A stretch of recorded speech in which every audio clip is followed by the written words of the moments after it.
It's been so long ago and I've forgotten a lot of that.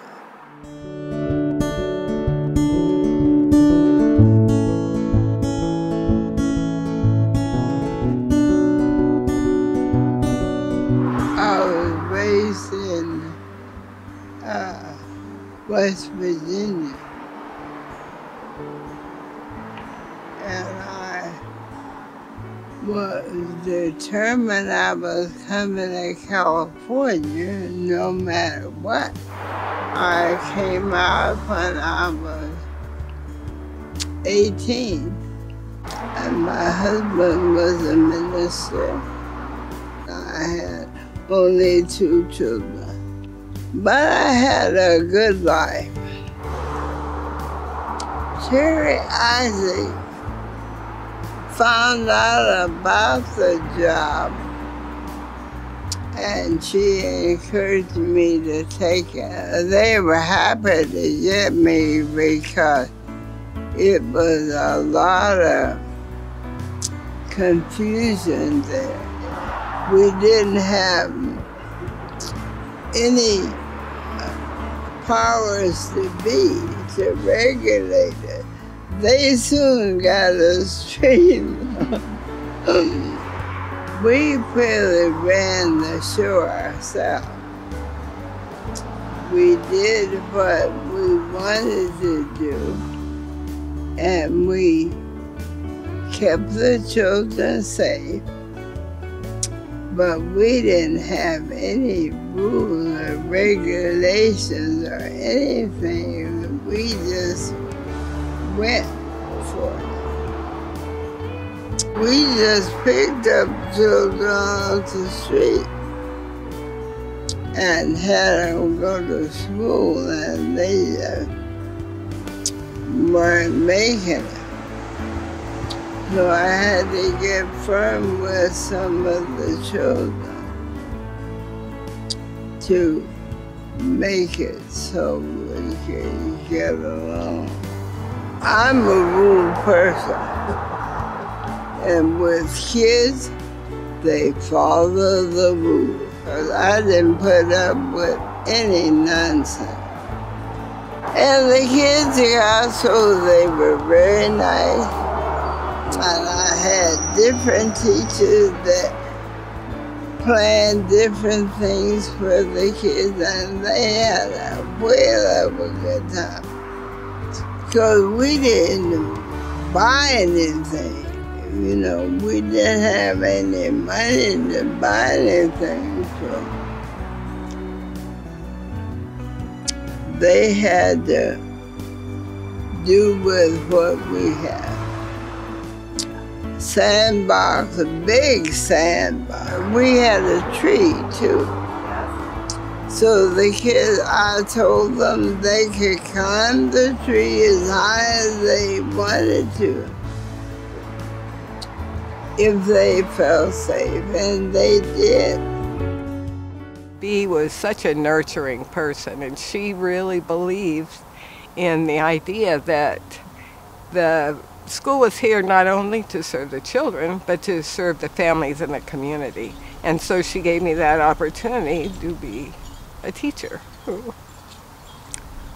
I think this place does more than many other schools. So, you know, it's fascinating for me because at school I had studied linguistics and was very interested in how children gain a second language, and this was the laboratory for that. So I was really happy to be involved with multicultural. One of the challenges in those days is that we were getting huge streams of immigrants, a lot of Southeast Asians, but from all over the world really, and it was very exciting. And I know one of my first experiences as a teacher was how to accommodate these children and teach them English so they would be prepared for kindergarten. And so we decided I would have a special small group of children that I would be teaching mainly vocabulary. And so it would be out in the hallway, not in the classroom, and we'd take a few kids, and well, every day there would be a few more kids and a few more kids, and pretty soon I'm thinking, you know, some of these kids are English speaking, they're not the immigrant children. And a light bulb went off that all the children want the same language. We don't have to have a special pullout for immigrants. We just need to have a very rich language environment for all of the kids. The whole idea of diversity and welcoming everyone and everyone getting along and kind of shedding all of the societal stereotypes and everything. You just saw the children were colorblind. They just got along, you know, and it was a very hopeful thing. We serve special needs children that may otherwise not be afforded any preschool because they get kicked out of school for misbehavior or whatever, and the parents are just out of luck. And so I think one thing that this school has always tried to do is accommodate a variety of different behaviors and try to normalize those behaviors so that we can serve all of the children. When we retired that following year, they asked me if I would be interested in being the director, and so I applied for the job, and that's how I became the director following B. And B had all the formative years of trying to figure out a curriculum and the rules and the regulations and things that we would follow. And she did a marvelous job. And so when I took over, I had her voice in me. I knew how she felt about so many things that all I had to do is think, well, what would B do? You know, and then I had the answer and I kind of knew how to go forward. At that time, we were still housed in the church, and my office was the choir room, so everything had to be locked up for the weekend, so there was nothing as left out. And so we pretty much had to have a portable curriculum, and you know, even the climbing equipment had to be stored in a shed. Then the church decided that they needed to renovate the building, and so they no longer wanted us to occupy their space. So the pastor of the Presbyterian church came up with an idea that perhaps we would raise the money and just build a school out on the grounds of the church. And I thought it was a great idea. I told him, but I was kind of joking. I mean, I didn't, in my wildest dream, really think that that would happen. You had to know him to have confidence. He had faith, first of all, that this could happen. And he and one of the other members of the church, Dr. Carl Anderson, were members of the Rotary Club. And they suggested that the Rotary take it on as a project. They agreed to support the project. And eventually, we raised $500,000. The budget was $230,000, and when we got there, I said, "We're done. We got this." And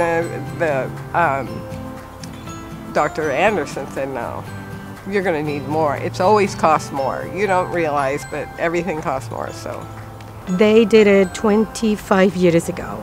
A lot of people put their hands into this school, a lot of volunteers, a lot of sponsors. Thanks to the partnership with the Rotary Club of West Santa Rosa and other organizations like the Church of the Roses, they all love this center. When I decided to leave, I was 66. I was ready to retire, and we were very fortunate to find a wonderful replacement. I was born and raised in Peru, and when I finished studying, I traveled to Spain, Barcelona, because I want to study further on child development with the dreams of going back to Peru and open my own school. It will be a non-profit because I wanted to give opportunity to children with are less privileged than many.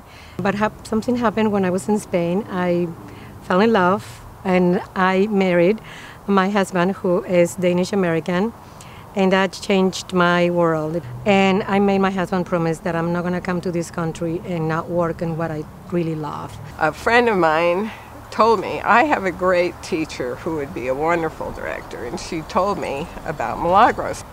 And we had so much in common, and we just talked for 15 or 20 minutes, just nonstop, and I felt like she would be a great fit for this program. So I think she reflected all the values that I had tried to live up to in my term as director. So it was a great experience to walk away and have her there. So I feel that this to become a director of this preschool, it was a big shoes to fill. It was like, oh my gosh, I knew about multicultural and the reputation this school had. So when I came, the school had all the bases. It had a facility, it was great. But another thing that I wanted to do is giving an upgrade to the playground, to continue giving the children a great place to work and learn. So I reached out to the Rotary Club of Santa Rosa West. That was in 2013. And I told them about my dream. I was dreaming to have a nature area. I was dreaming to have a bouncy surface so we don't need to pull mats every day and put them back on again, so the children can be safe and the teachers can dedicate more time to the children. So the Rotary Club Santa Rosa West donated $33,000 plus volunteer job from architects and contracts and their own members who came and gave this playground a super wonderful upgrade. So that was something that I really loved, and I couldn't believe that dream literally came through. And over the years, the same club has given us more things to upgrade the school. Our bike shed was built up, so serves also as a tunnel, and our picnic area in the front. And adding these fences was another addition. And this is what I've been working a lot over fundraising to add more safety and to our preschool for the children and also for the staff and the families who are here. I am a teacher here and have worked at this center for many, many, many years. Learning of the multicultural was serendipitous for me. Soon after moving to Sonoma County from San Francisco Bay Area, we wanted our children to have a school experience that would honor diversity and culture, and we found that here, and so much more. Little did I know that my teaching journey would begin at multicultural, and I would stay on for the next 30+ years. I feel very fortunate to have been guided, inspired, and mentored by such dedicated and passionate individuals. The reward from working with this community of families and children is tremendous, and I am truly grateful for being part of this very special center. A big congratulations to all those individuals who have given heart and soul to this school and its mission. Each one of us directors, both me and myself and Milagros, have had entirely different challenges in a way that kind of reflect how society has changed over the years. The biggest challenge actually that I faced over this last year was actually the fires. That was scary.